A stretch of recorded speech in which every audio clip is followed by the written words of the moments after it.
In this video, we explore a story that bridges the gap between the end of Greek mythology and the rise of Roman legend.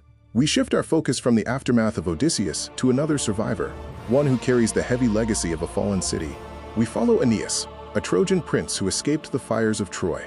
Carrying his elderly father to safety, he led a small group of survivors away from their ruined home in a desperate search for a new land. Centuries later, the Roman poet Virgil would immortalize this journey in his epic, the Aeneid. This work was designed to connect Rome's origins to the divine, acting as a counterpart to Homer's legendary epics. Unlike Odysseus, who fought simply to return home, the Trojan refugees were driven by a different fate. They were not sailing toward a familiar past, but toward a future sanctuary they had yet to build. The image of Aeneas carrying his father Anchises from the burning ruins of Troy symbolizes his devotion and the preservation of his family's legacy amidst total destruction.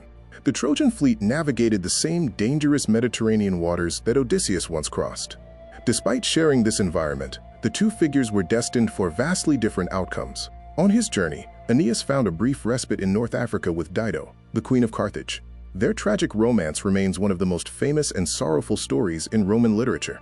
The Mediterranean geography serves as a shared stage for both Odysseus and Aeneas. This overlap highlights how these two epics provide distinct perspectives on heroism within a unified mythological world. Mirroring the descent of Odysseus, Aeneas also journeyed into the underworld. There, he reunited with the spirit of his father and received a vision of his future, turning his personal grief into a mission for his people. Finally, the exhausted Trojan fleet reached the Italian peninsula. This arrival marked the end of their long, agonizing era of wandering and the beginning of a new history. However, reaching the land was not the end of their struggle. Upon landing, the Trojans were forced into a series of violent conflicts with the native tribes of Latium, resurrecting the echoes of the Trojan War. Through these grueling campaigns, Aeneas and his men fought to establish their place on Italian soil. By merging with the local population, they laid the foundation for a new, unified civilization. Generations later, the blood of Aeneas would run through Romulus and Remus. According to legend, these twins were nursed by a she-wolf and went on to officially found the city of Rome. This lineage serves as a brilliant literary connection. It ties the tragedy of Troy directly to the glory of Rome, grounding the empire's prestige in the ancient heritage of Greece.